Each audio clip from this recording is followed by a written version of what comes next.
भाद्रपद मास शुक्ल पक्ष की पद्मा एकादशी का महात्म्य। युधिष्ठिर ने पूछा, केशव, भाद्रपद मास के शुक्ल पक्ष में जो एकादशी होती है उसका क्या नाम है? कौन देवता और कैसी विधि है, ये बतलाइए। भगवान श्री कृष्ण बोले, राजन, इस विषय में मैं तुम्हें आश्चर्यजनक कथा सुनाता हूँ जिसे ब्रह्मा जी ने महात्मा नारद से कहा था। नारद जी ने पूछा, चतुर्मुख, आपको नमस्कार है। मैं भगवान विष्णु की आराधना के लिए आपके मुख से यह सुनना चाहता हूँ कि भाद्रपद मास के शुक्ल पक्ष में कौन सी एकादशी होती है। ब्रह्मा जी ने कहा, मुनि श्रेष्ठ, तुमने बहुत ही उत्तम बात पूछी है। क्यों ना हो वैष्णव जो ठहरे। भादों के शुक्ल पक्ष की एकादशी पद्मा के नाम से विख्यात है। एक दिन भगवान ऋषिकेश की पूजा होती है। उस दिन भगवान ऋषिकेश की पूजा होती है। यह उत्तम व्रत करने योग्य है। सूर्यवंश में मानधाता नामक एक चक्रवर्ती सत्य प्रतिज्ञ और प्रतापी राजर्षि हो गए हैं। वे प्रजा का और अपने औरस पुत्रों की भांति धर्मपूर्वक पालन किया करते हैं। उनके राज्य में अकाल नहीं पड़ता था, मानसिक चिंताएं नहीं सताती थीं और व्याधियों का प्रकोप भी नहीं होता था। उनकी प्रजा निर्भय तथा धन धान्य से समृद्ध थी। महाराज के कोष में केवल न्यायोपार्जित धन का ही संग्रह था।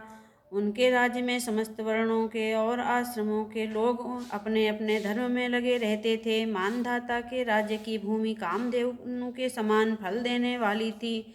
उनके राज्य करते समय प्रजा को बहुत सुख प्राप्त होता था। एक समय की बात है कि कर्म का फल भोग प्राप्त होने पर राजा के राज्य में 3 वर्षों तक वर्षा नहीं हुई। इससे उनकी प्रजा भूख प्यास से पीड़ित होकर नष्ट होने लगी। तब संपूर्ण प्रजा के पालक महाराज के पास आकर इस प्रकार कहा। प्रजा बोली, नरश्रेष्ठ, आपको प्रजा की बात सुननी चाहिए। पुराणों में मनीषी पुरुषों ने नर को नारा कहा है। वह नारा ही भगवान का अयन निवास स्थान है, इसलिए वे नारायण कहलाते हैं। नारायण स्वरूप भगवान विष्णु सर्वत्र व्यापक रूप में विराजमान हैं। वे ही मेघ स्वरूप होकर वर्षा करते हैं। वर्षा से अन्न पैदा होता है और अन्न से प्रजा का जीवन धारण करती है।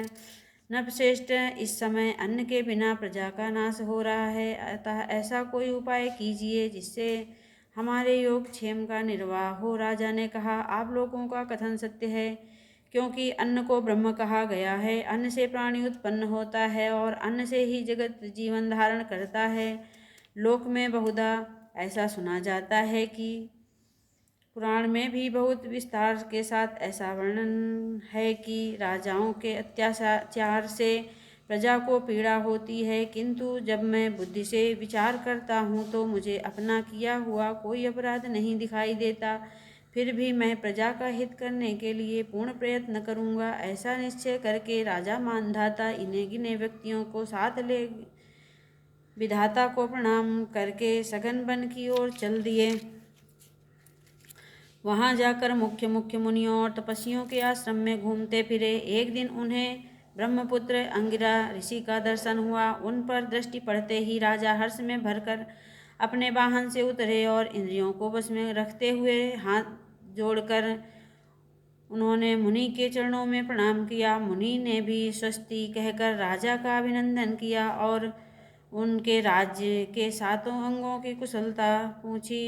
राजा ने अपनी कुशल बताकर मुनि के स्वास्थ्य का समाचार पूछा। मुनि ने राजा को आसन और अर्घ्य दिया। उन्हें ग्रहण करके जब वे मुनि के समीप बैठे तो उन्होंने उनके आगमन का कारण पूछा। तब राजा ने कहा, भगवान, मैं धर्मानुकूल प्रणाली से पृथ्वी का पालन कर रहा था, फिर भी मेरे राज्य में वर्षा का अभाव हो गया। इसका क्या कारण है, इस बात को मैं नहीं जानता। ऋषि बोले, राजन, यह सब युगों में उत्तम सतयुग है। इसमें सब लोग परमात्मा के चिंतन में लगे रहते हैं तथा इस समय धर्म अपने चारों चरणों से युक्त होता है।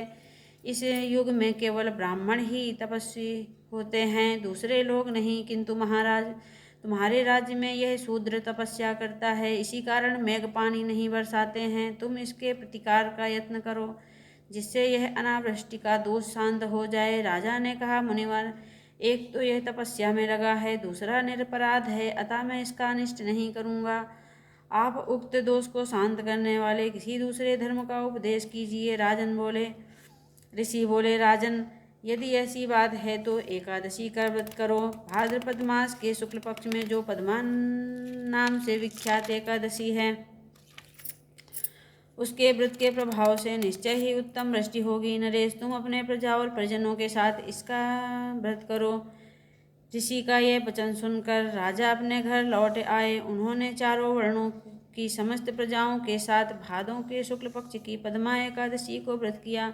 इस प्रकार व्रत करने से मेघ पानी बरसाने लगे, पृथ्वी जल से आप्लावित हो गई और हरी भरी खेती से सुशोभित हो गई।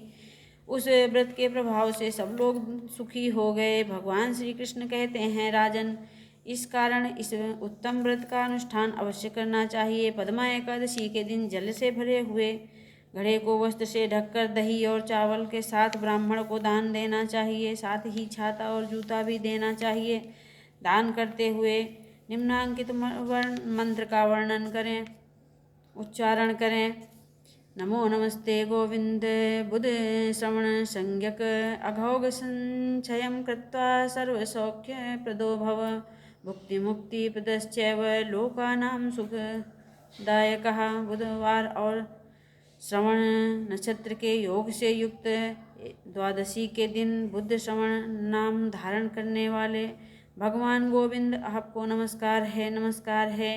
मेरी पाप राशि का नाश करके आप मुझे सब प्रकार के सुख प्रदान करें। आप पुण्यात्मा जनों को भोग और मोक्ष प्रदान करने वाले हैं तथा सुखदायक हैं। राजन, इसके पढ़ने और सुनने से मनुष्य सब पापों से मुक्त हो जाता है। बोलिए विष्णु भगवान की जय। बोलिए श्री कृष्ण भगवान की जय। श्री कृष्ण गोविंद हरे मुरारी, हे नाथ नारायण वासुदेवः।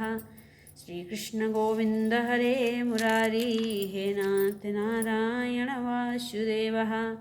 श्री कृष्ण गोविंद हरे मुरारी, हे नाथ नारायण वासुदेवः।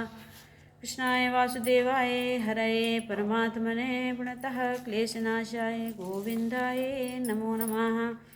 कृष्णाय वासुदेवाय हरये परमात्मने प्रणतः क्लेशनाशाय गोविंदाय नमो नमः।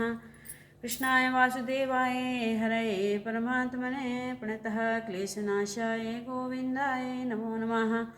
वसुदेवसुतं देवं कंसचारुणमर्दं देवकी परमानन्दं कृष्णं वन्दे जगद्गुरुं। वसुदेवसुतं देवं कंसचारुणमर्दं देवकी परमानन्दं कृष्णं वन्दे जगद्गुरुं। वसुदेवसुतं देवं कंसचारुणमर्दं देवकी परमानन्दं कृष्णं वन्दे जगद्गुरुम्। ओम मंगलम भगवान विष्णु मंगलम गरुड़ध्वजाः मंगलम पुंडरीकाक्षाय मंगलाय तनोहरि।